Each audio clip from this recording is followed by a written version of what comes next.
Hello, hello. I'm Doi here, your host of the GFF podcast, and I'm here with the beautiful Sara Calleja. She is like a sister from another mother. She's from Aussie, Australia, and she's an amazing human, wise beyond her years, and she's on this beautiful journey. I've noticed your journey and I've been sort of witnessing it from afar in all of your posts, and it's just always so inspiring and just y- a beautiful soul. So thank you for being here and welcome. Thank you for having me, beautiful. I can't wait to dive in with you. Totally. I'm so excited that you're here. And I want to start just by you introducing yourself. Tell us about your cultural background, where you come from, just some of that Mm, little good stuff. yes. Well, as you might know, my name is Sara Calleja. I'm originally from a small town in Queensland called Harvey Bay. It's a nice, small, relaxed beach town. I think that's why I'm such a calm person now because beach towns just give that vibe. It's so good. It's a beautiful small town, but it's too small for you to grow. So a lot of people end up leaving for the big city, which was me. I traveled to the beautiful Brisbane when I was 18, so straight after school.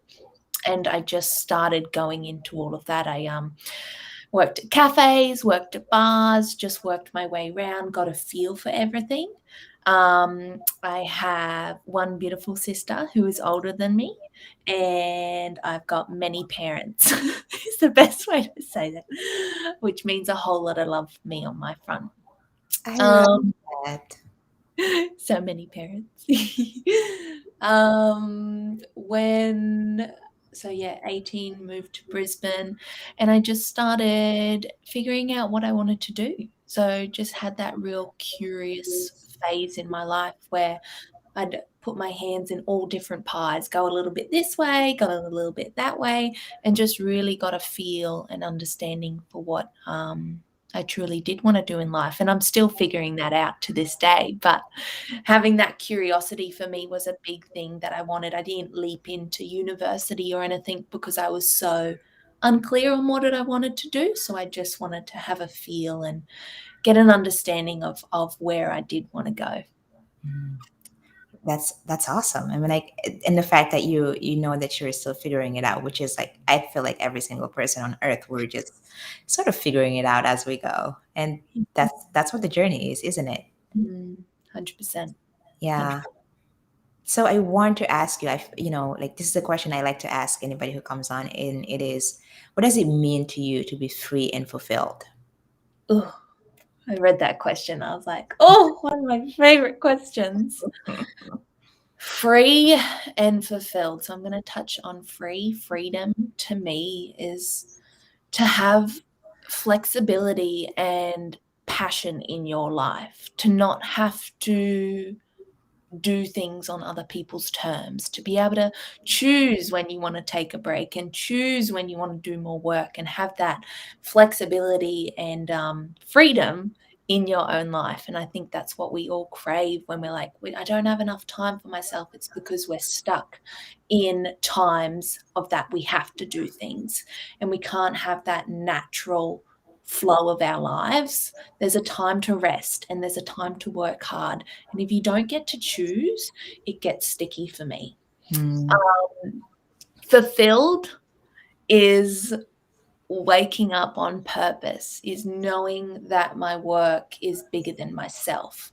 Because when we are accountable on people other than ourselves, we're less likely to let them down. So when you know your Hmm. mission is bigger than just yourself, you have that purpose and fulfillment moving you forward every day. It's not Hmm. something where you can lose track and just hide behind a corner because you've got something bigger than yourself moving you forward. Amen to that. I just want to go back a little bit to the flexibility that you mentioned, which, it's like the flexibility of time, the flexibility of, I'm guessing, finances or any of those things that we want. And you want to be the captain of your own ship, basically, when it comes to that. How are you navigating that currently in your life? Or how was it before? And how far have you come? And what got you to where you are so far? I love your great questions. So we'll track it back to when COVID started and I physically had to stop working. The cafe that I was working in shut down and I had all this free time. And I was like, wow, I can do whatever I want. I was like, I haven't had this in ever. Like I started working when I was 13 and I was always working to someone's schedule. It wasn't my schedule. So of course there were some days where I was laying on the ground crying, going, what am I going to do with my life? But then there was days of like pure creativity and curiosity and flow and excitement because literally, what am I going to do with my life? So I had that beautiful play with it where it really sunk in that I wanted to create a life that was flexible to me. And that I always thank COVID for what it has brought me and the joy that it's brought me and in the dark times that the light came through and it was really clear for me. So I started thinking, how can I create a job that I can take everywhere with me, that I'm really passionate about, and that it's on my terms. The top three, huh? Top three. Top three. And I can say right now, I have hit all those three. In a year, I have somehow created a job of my dreams, manifested the fork out of that one.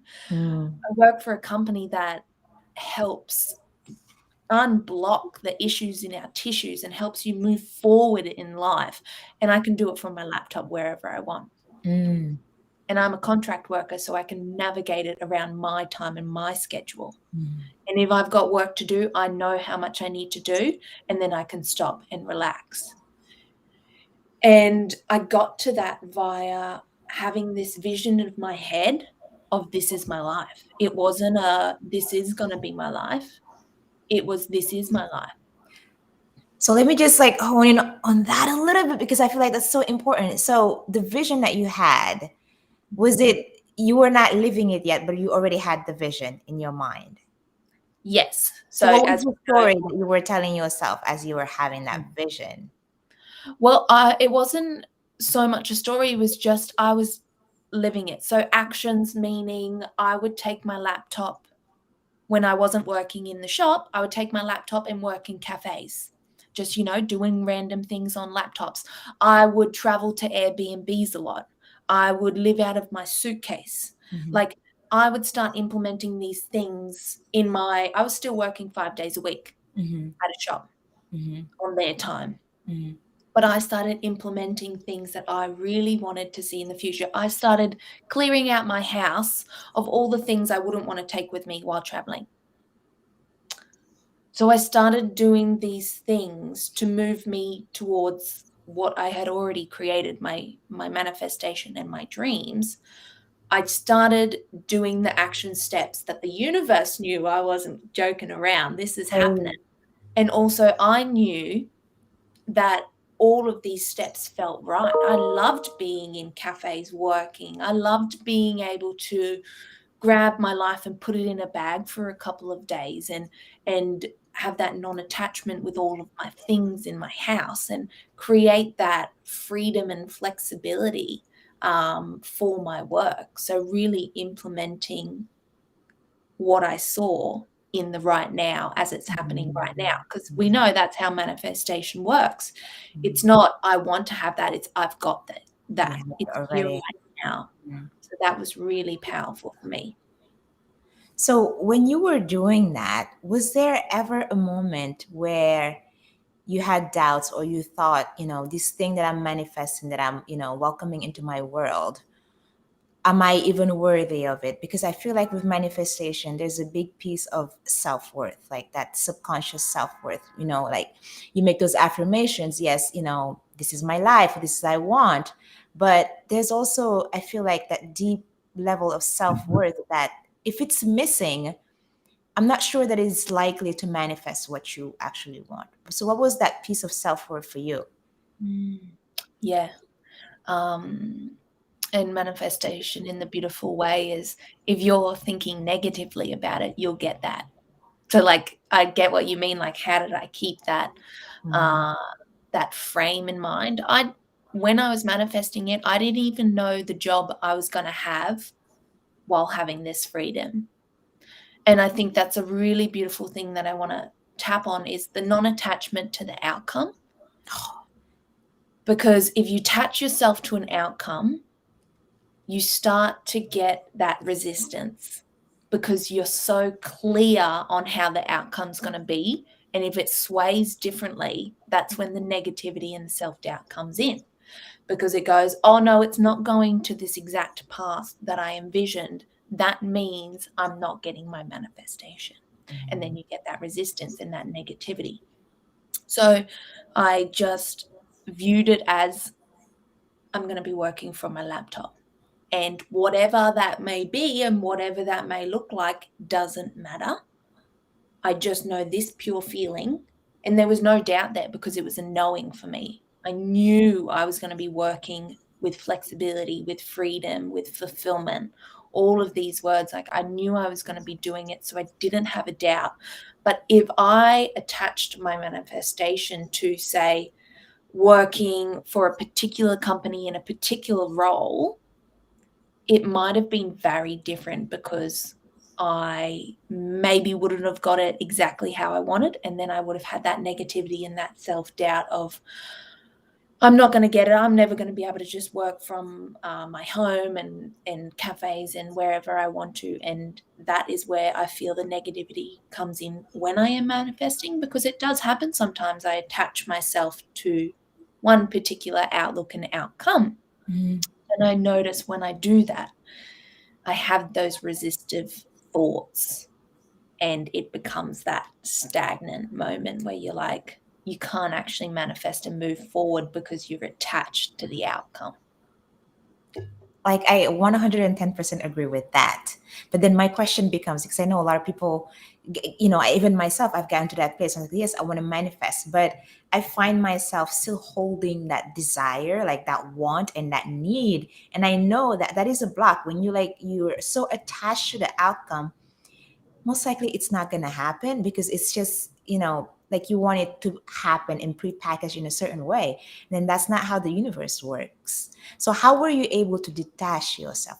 Did you have any process, or whenever you notice yourself being too attached to the outcome, how were you able to remove yourself from that?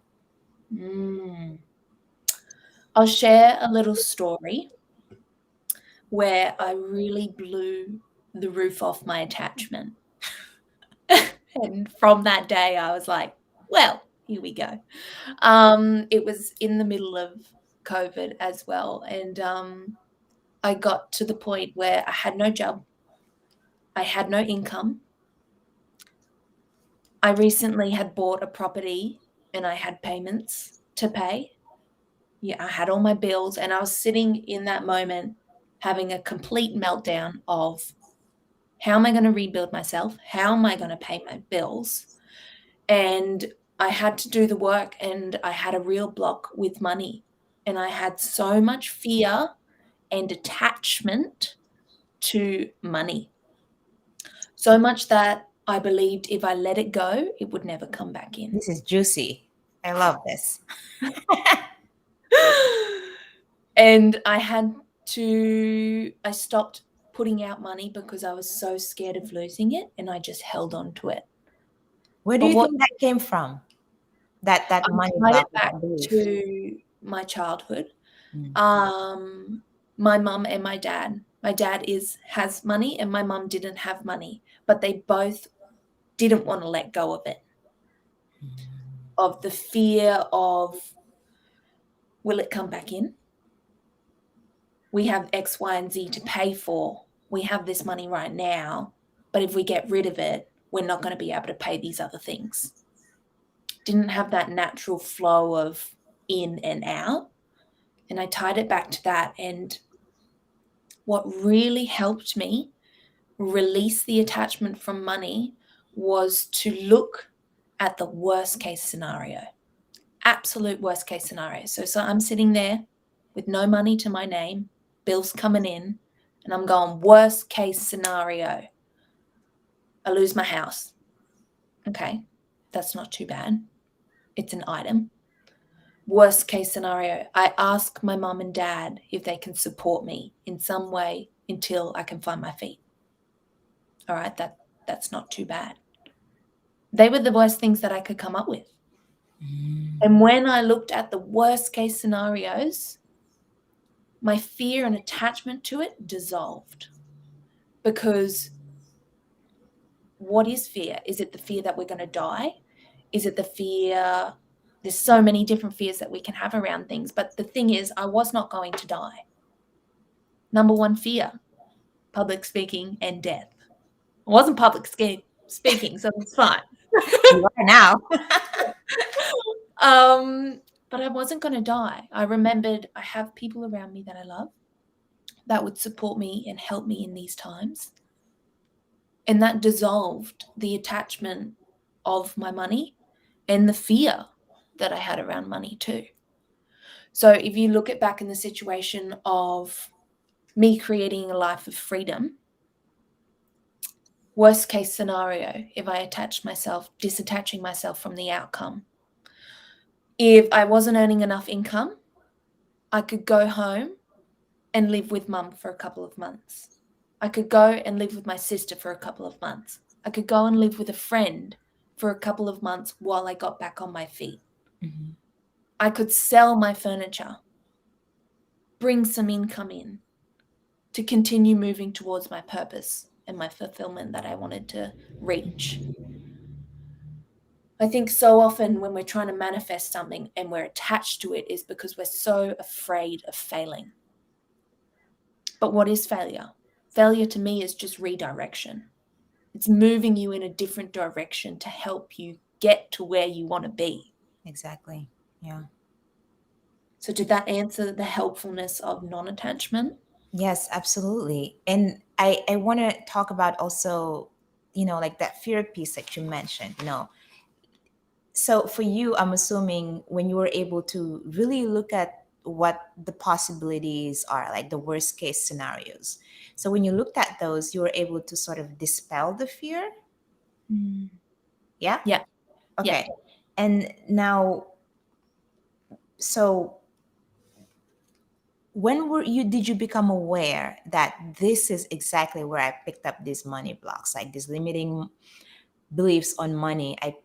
I know this is where I picked it up. What was that like, becoming like aware of where you actually picked it up? So Because I I feel used like a lot of times we know we have those actually I didn't for a long time that I had money blocks, and then when I realized, it's like, where did I even pick that up? Like, I had to really go and dig in and search. What was that like for you? I think because I had that beautiful time of being by myself, I could dive into myself. Really, when you look at it, it's diving into yourself and those hidden little chambers that we lock up. So for me, it was timeline therapy. I don't know too much about timeline therapy, but I shut my eyes and I just imagined the first time I remember money in my life, like as a kid, as like someone discussing it. And it took me back to a point in my life where I was playing in the front yard with my sisters, and I broke my Tamagotchi. I don't know How if you old were remember. you then?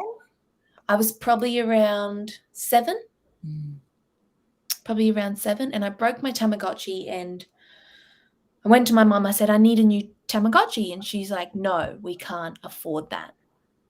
And as a kid, it didn't comprehend to me, like, why can't you afford that? As a kid, you're just like, oh, I don't deserve that item. So I tied it back to that time when she said, we can't afford that right now. And then from that moment, it just built and built and built of like, you can't afford that, Sarah. You can't do that, Sarah. You can't give and take money because you have to hold on to it because we can't afford it. We don't know when it will come back in again. And then it's like things happen throughout your life, and and people say things, and you attach to things. And it was really good to just take it back to that moment and go, okay, this is where it's come from. Mm. And from that I could unpack it and understand why it had stayed stuck in me for so long. And I also wrote a letter to money in that time as well, Oh, and tell just me about that letter. like a right letter. Yeah, because I think we can have such a stigma with money. And I was listening from the Mind Valley, and he Mm. was like, every time I buy something, I use it as an energy exchange. So imagine giving someone money to pay for your coffee, and just inside in your being you go, thank you so much, Thank thank you you. so Arigato. much. Yeah. And that was so powerful to me, because I don't waste my money, but I buy things. I love getting coffees, and I love doing lunches and getting things like that, but it's an energy exchange for me. So every time I do it, I'm like, oh, thank you, I get to do this. Thank you for Mm. being able to give this to me, money, and we can have this beautiful relationship now. And it's not, I'm just buying things to fill a void, or buying things to make myself feel better. It's a truly honest, beautiful energy exchange. And when I shifted that, one, I stopped buying stupid shit. Mm. And two, money kept coming in. Like, it blows my mind how much money comes into my bank account these days. I'm like, where did this even come from? I'm like, this is so great. But when I shifted it, I'm not having to look at it every week and be like, oh, can I buy that? Can I do Mm. that? It's like I've got all my accounts putting into different savings accounts, and I've got this money which I can use each week for fun things. Mm. And that's like awesome in my head. I'm like, this is great. From 9 months to a year ago, when I was counting pennies and in constant fear Mm. of what was going to come up. That is so beautiful. Thank you for sharing that. I appreciate that. And so when you realized that you had those money blocks, and what was the work sort of releasing it or reframing it or unblocking Mhm. it? What did that look like for you? I know you mentioned writing the a letter to money, which I think it's a wonderful idea. But did you do anything else to completely Mhm. unblock and release those limiting beliefs around money? I have two practices that I like to do. Um, so, say you're in that moment where you're experiencing that you could call it a trauma, not that it was too traumatic, but it's still something that was embedded in us as kids. And you're in it, and I like to scan over my body and see what my body's doing a lot, because it's money related. You'll find that your stomach is quite tense because it relates to our solar plexus. Mhm. Um, so what I like to do in that moment is actually feel it release. So really breathing into my body and feeling it release and let go. And then you feel this relaxation over your body. That's a nice, simple one that I like to do. So it's almost just like when you sit down for meditation, like for a meditation, and you tense, and then you start your meditation and you Mhm. feel that calm serenity. That's what I'm doing, but I'm tuning it into that particular moment and letting it go. The second one that I really like to do is sitting in nature and imagining the trauma again and seeing it, and imagining a string attached to it, and then cutting that string Mm. and cutting it a few times. And then when I'm in nature, like, it's amazing how it happens, but you'll see maybe a leaf blow by, and that's it. And then you send it love, and you watch it go away back to mother nature, and just like really tuning in that, as like, I see that is the energy that was in me, and now it's going and it's gone and it's sending love. And that's a beautiful practice too, because it's more physical. You can physically see Yeah. yourself cutting that tie and letting it go and sending love. That even in itself is a beautiful vision. So it sounds Mm. like to me it was your own way of reprogramming those beliefs in your mind to come to that place of basically choosing your own beliefs now, like around money or everything else that you want. And it's just Mm, amazing how a seemingly innocent, comment from a caregiver or a parent can have such a deep effect on us that we don't even realize until we decide, okay, this is time for me to sort of, go in there and look around and see what's down there. And yeah. it's amazing because I'm sure your mom did not mean anything by it. It was Mm. just, it's common. But And then, that's the thing, yeah. They never mean it. It's just in that imprint period, everything is on us. Everything is our fault. Everything is, we take that in. yeah. And it's it blows my mind. And I celebrate every time I find one because I'm like, fuck yes, another one. Oh my God. I feel the same way. Like I get excited going down. It's like, Yeah. ooh, this is like almost like treasure hunting. It's like, what am I gonna find today? Yeah, so good. I love that. So Mm, I want to talk about just still around manifestation because I feel like, this is such an awesome subject to talk about, but like the belief around that, because it's also said that when you're manifesting, of course you want to come from a place of high self-worth, but the belief to really know and believe and trust that it will happen. How do you build that trust in yourself and in the universe that whatever it is that you're manifesting, you don't have to force it? There's no need to like do this, mm, mm, just maybe take action, but also have the soft detachment to it. But that comes, I believe, with trust. Like, how were you able to build up that trust muscle? mm. Such a beautiful question. Let me tell you right now, I didn't always have this trust in myself. I was a manager. Like, I'm gonna mold this to how I want it. I'm gonna do it like this. And it took me many times of not getting what I envisioned, um, or going the wrong way to me then figure out that the universe has a divine path for us no matter what. And all of these little synchronicities and things that come up is just little nudges of going this way, a little bit more, this way, this way, this Mm, way. mm, And the trust I really built was when I started to really love myself and go within. I was following people's paths for a very long time. I wanted to do anything that they were doing so I didn't have to do what I wanted to do because I was so afraid of hearing my own voice, of seeing myself for the first time, and understanding what I even wanted. That scared the wow. fucking shit out of me. I was like, I don't want to meet myself. And I would just attach myself to people's goals. And obviously, when I was doing that, I wasn't creating anything for myself. Mm, So I was just following someone else's path and building my trust and having that beautiful, gentle non attachment, like you said. And I love the way you said that, was me understanding that I'm exactly where I need to be, not thinking I need to be where someone else is.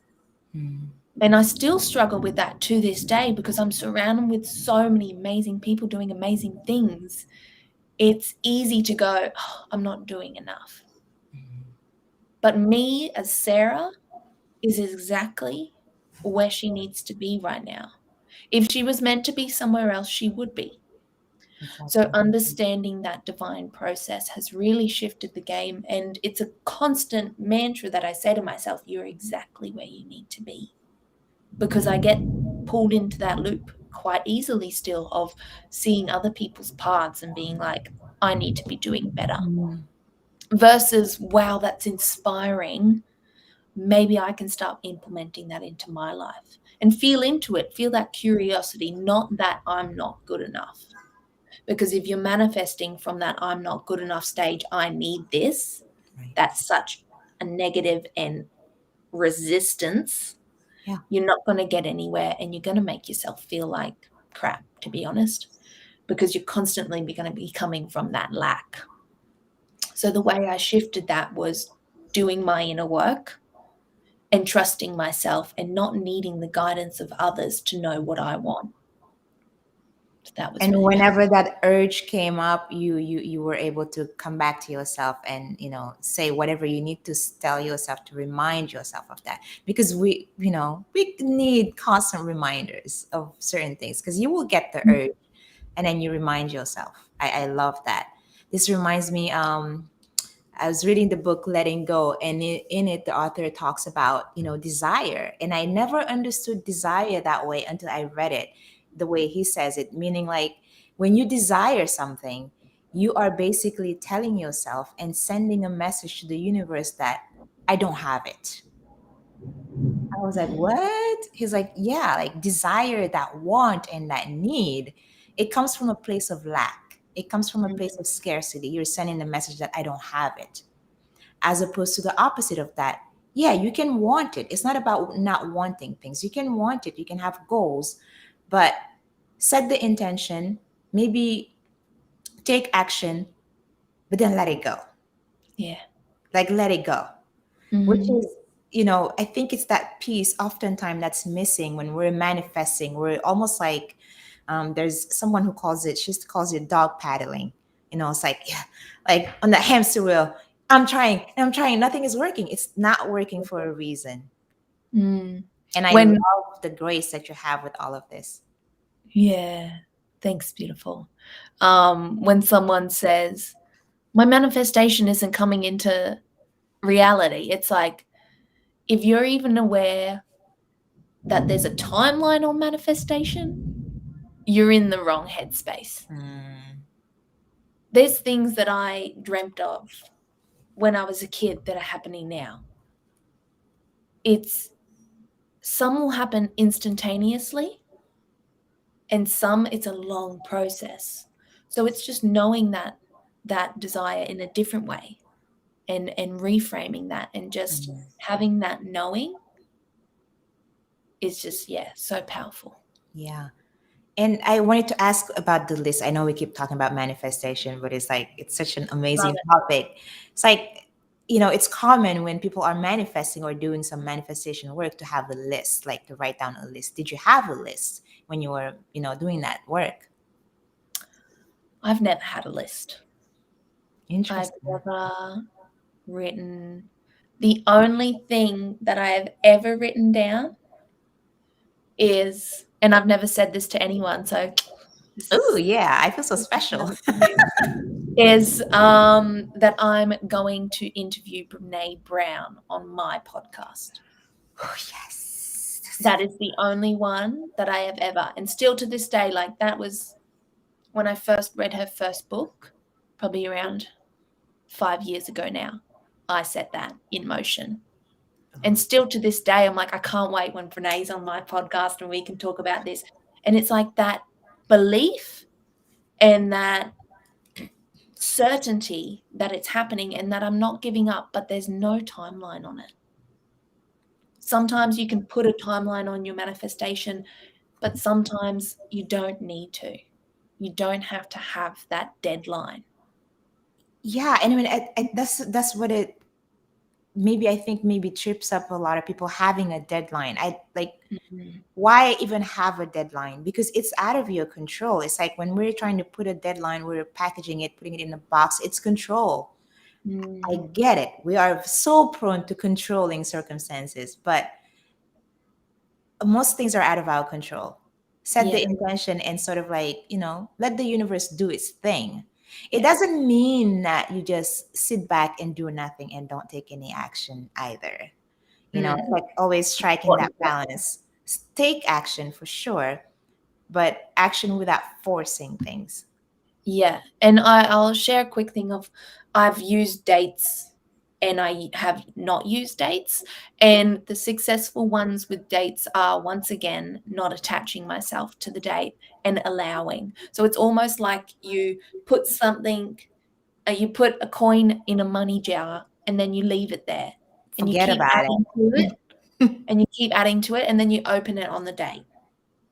And I did that with money once, and I just had a $100 bill stuck to my roof. and it was there. And I attached a date to it. I said, by this date, I'll have this amount in my bank account.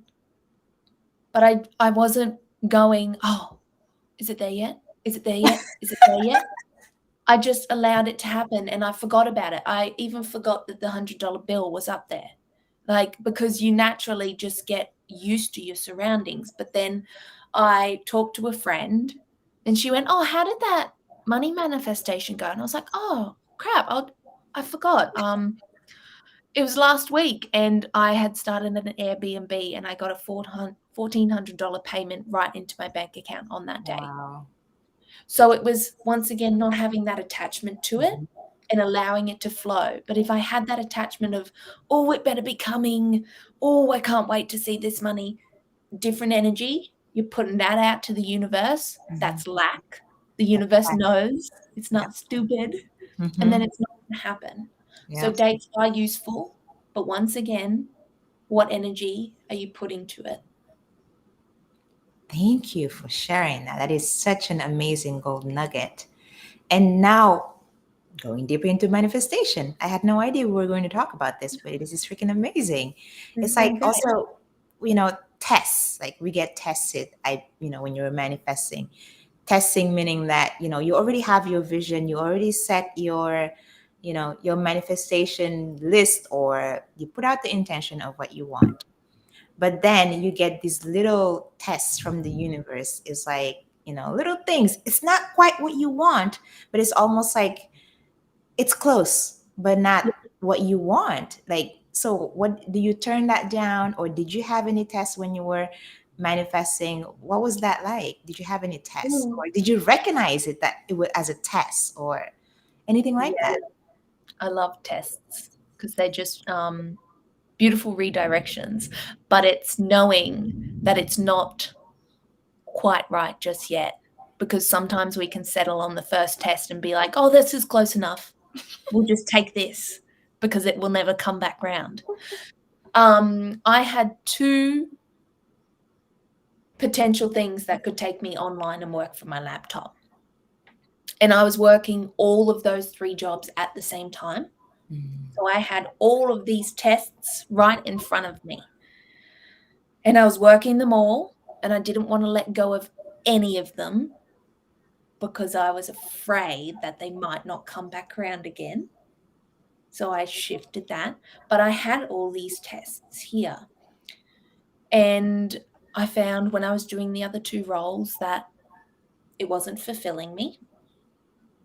It did make me mobile and I could work from wherever I want.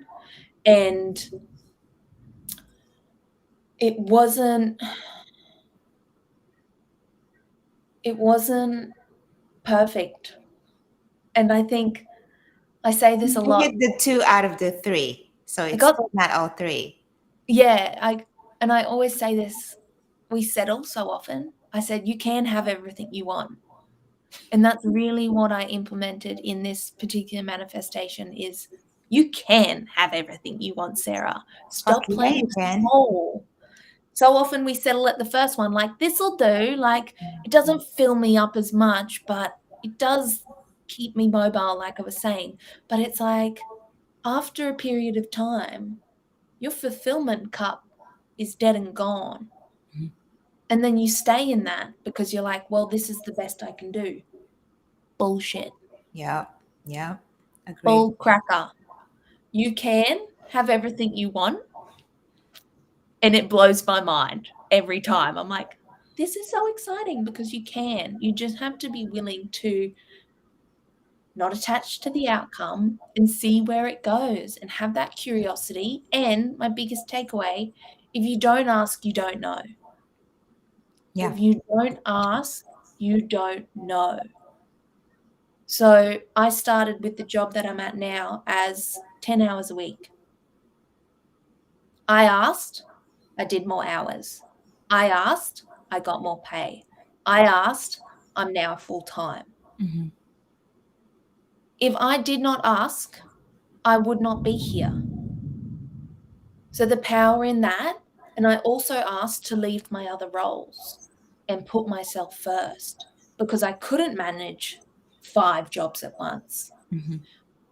because it wasn't fulfilling for me to split my energy when I knew that 100% of my energy wanted to go here. But it was that attachment of not wanting to let go of them that was holding me back. So with my tests, I stuck with them for a while. I played with them all and got curious, and I got to hone in and understand on what I truly did want. So I think tests are really important for analyzing them, seeing what they're there for. Tests might come in 10 seconds and leave in 10 seconds. Tests might come in a week, in a month, in a year, depends For how sure. long you want to hold on to them. But it's really beautiful to understand that they're there to remind us why we're doing what we're doing Yes. and what we truly want. A brick wall's not there to stop you. It's to remind you how hard you want to get through it. You can chisel at it, chisel at it, chisel at it, and you'll get through it. But if you don't start chiseling, you're not going to get through it. So those tests were just a beautiful reminder of slightly right, but they're not 100% what I want to do in my life. And I'm just starting. I might change in 6 months what I want to do. It doesn't matter. It's just as long as I'm leading with the curiosity and the excitement and the fulfillment that I want to go with, I'm living on purpose in my eyes. So just that beautiful reminder with tests is that feel into it. What do you truly want? And I got clear in my head on what I wanted. I had my checklist in my head. I just didn't physically write it down. And I understand that writing down can add more power to it. So I definitely recommend that too. I'm just more of an up head, visualize the whole thing kind of human. But those tests were really powerful to me. And it was also the tools that I got on standing up for myself and leaving a role, which was really hard because I was working with these people one on one. And I had to go, I'm sorry, I have to leave this role because I'm going to go focus more on that. And I had to bring out my throat and speak my truth. And that was not something I'd ever done because I was constantly following people in their path. And if you follow people, you don't have your own voice, you're just using theirs. So Yes. that was really big for me to unlock that and just be like, this is what I want. And it's okay if you're not okay with it because this is my life. What Sara wants to Amen. do, Sara does.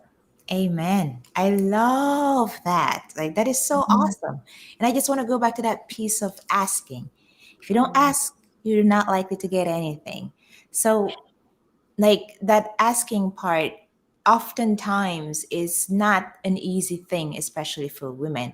Men have less trouble asking for what they want, especially in their careers and their finances. They go straight and at it. But for women, for some reason, it's not. I think maybe it's like a cultural thing, or because we are in sort of a patriarchal society where women don't quite ask for what they want. So when you were doing that, did you have any fear around it, or you were just like, fear or not, I'm going straight up because I Mm. deserve it. So like it goes back also to this sense of high self-worth. And that's what I was going to say. It's self-worth for me. Like any job or work you're doing, you're exchanging your time and energy.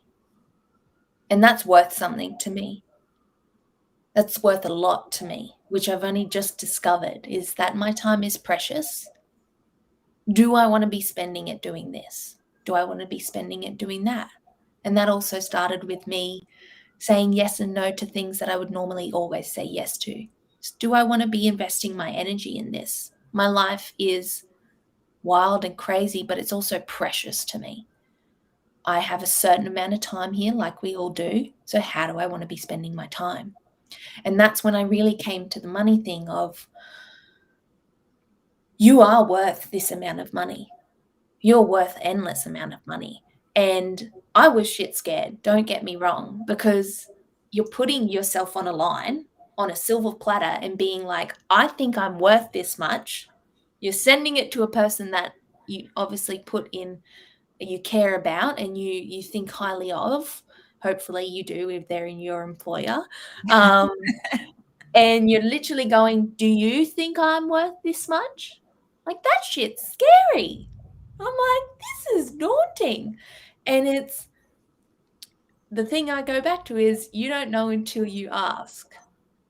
I was shocked that people went, oh, yeah, of course, like maybe even this much. And you're like, it's, you're never not going to know what they're thinking in their head of your worth, like your worth on money. It's like I'm doing all these tasks, which is over and beyond, and people have employed me for my particular talent. No one can do what I can do because I'm the only one. Yeah. So when I disconnected that in my head and released myself from that attachment of, oh no, I'm just a 23-year-old just kind of figuring out what she's doing, to actually no, I'm a copywriter, I'm a social media manager, I'm a woman that can write words in such a powerful way that people want me to be in their company, to be their voice. I was like, oh shit, I'm gonna pay this lady money, because I had that particular voice that that particular company wanted and needed. And they were like, oh, it's been so long since we've actually been able to trust our voice with someone. And once I realized that, and I did my inner work, and I'm still doing my inner work on my worthiness, because it's that constant back and forth, back and forth, back and Yeah. forth of, am I worthy of this role? Am I worthy of what I have created? And I always go back to, you're exactly where you need to be. You're exactly where you need to be. And you are worth this. So yeah, that repetitiveness is really powerful for me, because it does things in your brain. It Yeah. rewires, which is amazing.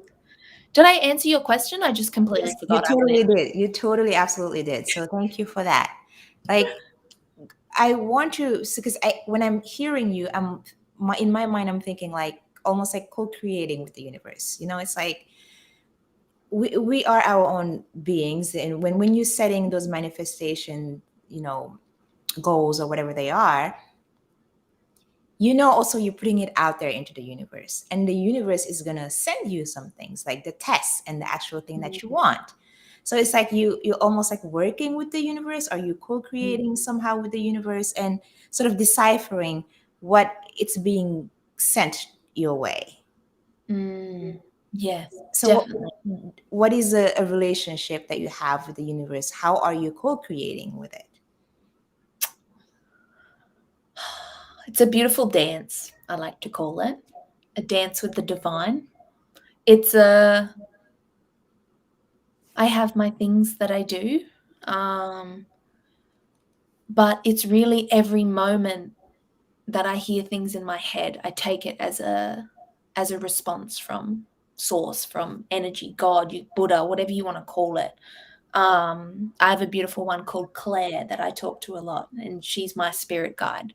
So it's, even if you don't believe in this, or it might sound a bit woo-woo to you right now, it's a conversation where there's no judgment, Mm. where there's love, where there's curiosity. So even if it's not attached to anything, if there's no being out there that's actually responding to me, and it's just me responding to me, I'm responding with pure love. And when you can have those conversations and you can feel that, you feel so much safer in the world, because you're with yourself, you're not alone. And that's why I think the work with ourselves is the most important one, because you can have so many people around you. But when the times get tough and the room is dark, who's there? You, your brain, your thoughts, your being. You can't escape from that. You can't escape from that. So when you build this relationship, even with someone else up there, you can have that conversation to go to when you're in those dark times. So if I'm feeling lost, I go sit in nature. I pull out my tarot cards and I ask a question and I see what comes up. I ask a question to the universe. I see what comes up. I go with it, and it's not forced and it's not resistant. It just is. So if there's any times where I feel stuck, I once again go, I'm exactly where I need to be. And I start getting curious about my life again. If I'm feeling like I'm not doing enough from different things, it might be the way the universe is telling me, this is where you should get a little bit curious. Mm.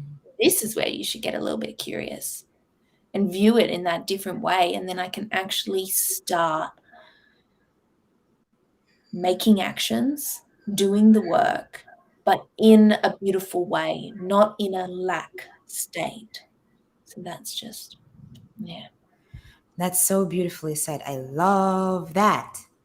Now, I want to switch a little bit because we obviously spent most of the time talking about manifestation. There's nothing wrong with it. I love it.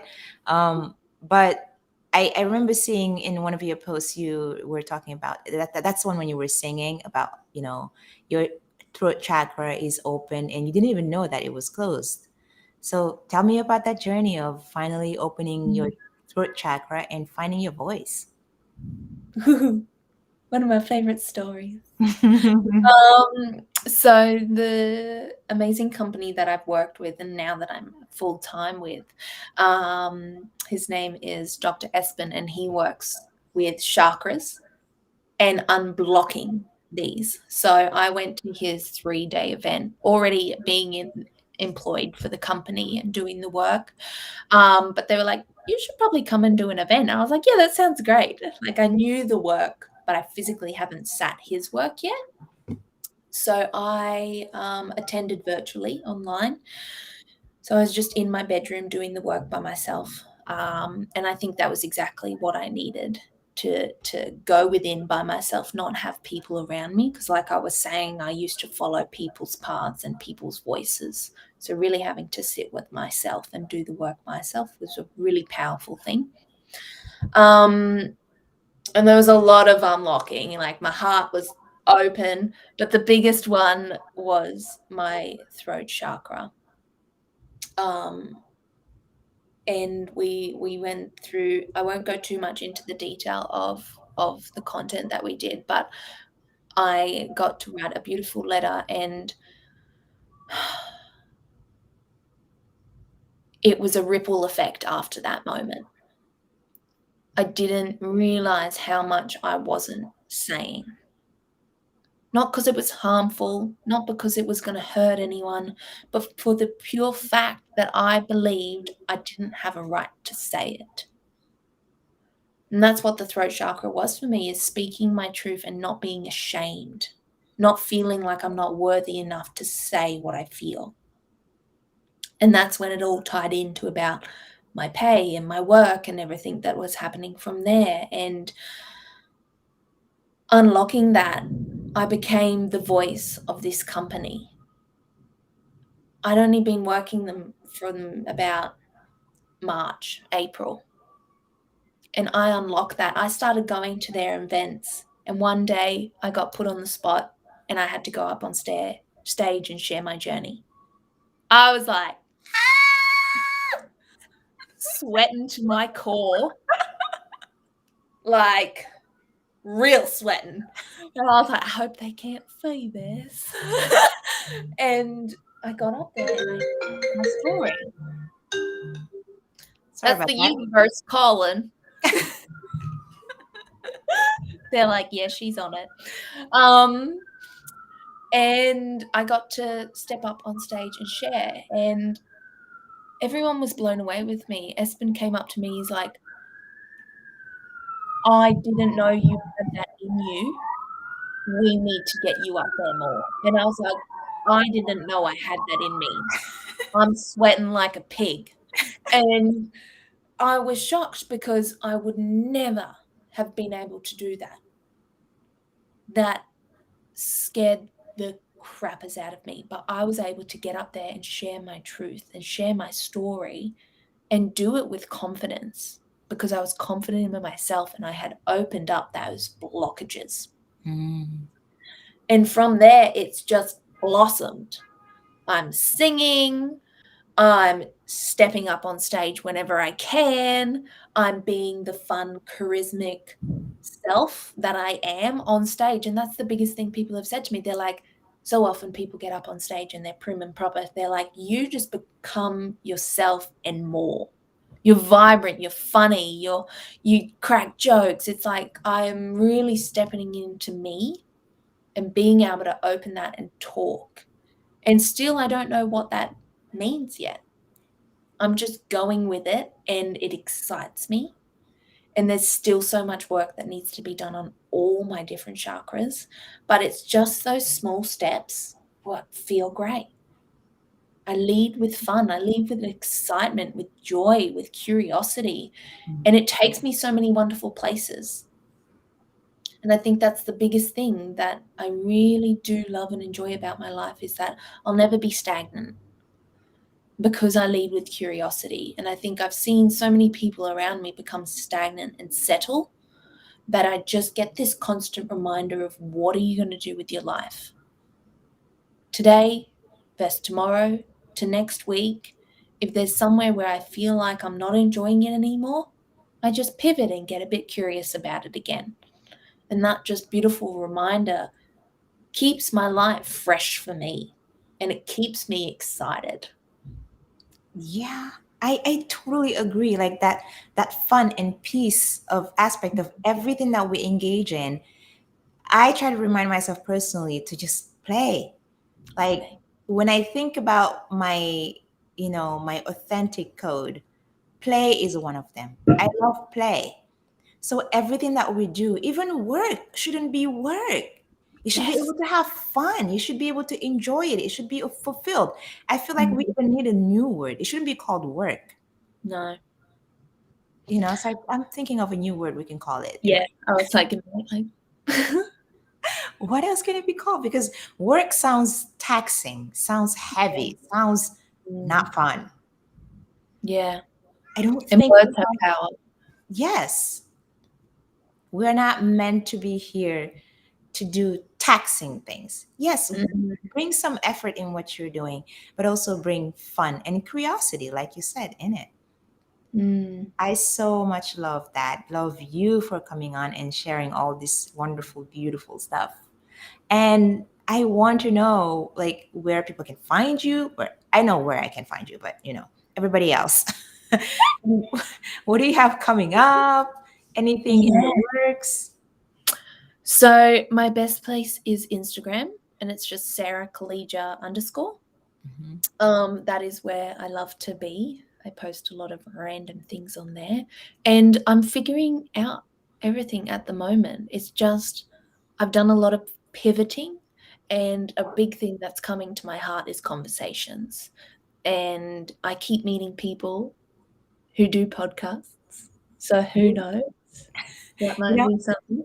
honestly, that was going to be my next question. When is Sarah's podcast coming out? Yeah, yeah, it's brewing, mate. Don't you worry. It's gonna be. I'm just gonna start. I'm just gonna start because I believe conversations are the way to so many people's healing, and it just makes them feel seen because they feel like it's just them, but it's not. And that's why stories and conversations just blow my mind and just grow my soul. I just love them so much. So yeah, you might be seeing Sarah's podcast up soon. I can't wait for I'll that. have you on. Of course, I would love to come. I would be so honored. You're beautiful, and I love everything that you touch. And it's just beautiful because your soul is beautiful. And thank you for coming on, for sharing so much. And I feel like we need to do this again. It's like this conversation is. I love talking to you. Anytime. It's fun. It's awesome. Yeah. Learning a lot. Thank you Yeah. so much for being here. Yeah. Mhm. What else can I say except thank you? And whoever else is on here and watching, thank you so much for watching. And Sara Kalija, keep going, keep rising. I'm looking forward to hearing more of your songs, by the way. That was so fun to watch. I was like, I like this open chakra. What else is in there that's coming out? You.